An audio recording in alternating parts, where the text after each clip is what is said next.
Kelly Sadler is with us, America First Action PAC Director of Communications.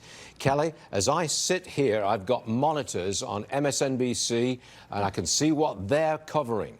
They are covering universally the protests, the protesters, as the president arrives in Ohio. He's not going to get an easy time, is it?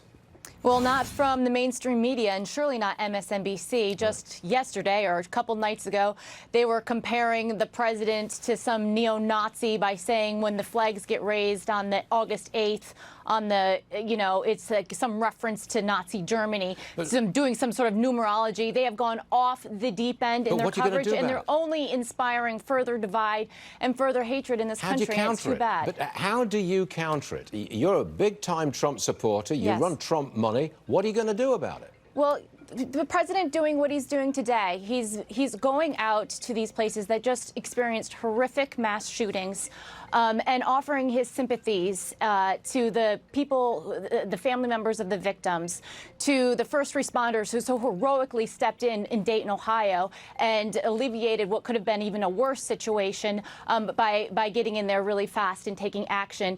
He is promoting a message of unity, and today we saw him again denounce white supremacy, hate of all kind, whether it be anti-Semitism or Antifa, that they have no place in this nation, and he's going to do his best to eradicate them. He said this again on Monday. The message, though, from the mainstream media, of course, will never be favorable because they've got Trump derangement syndrome. I see on the left-hand side, you can't see this, Kelly, but on the left-hand side of the screen, the protesters have resurrected that big baby, the inflatable baby. Balloon, the balloon, the blimp, whatever you want to call it. Thanks, Ash. Wearing a diaper, I believe. Yep. It's insulting to the president, and that's going to be splashed across the media all day today, and I think for some time to come.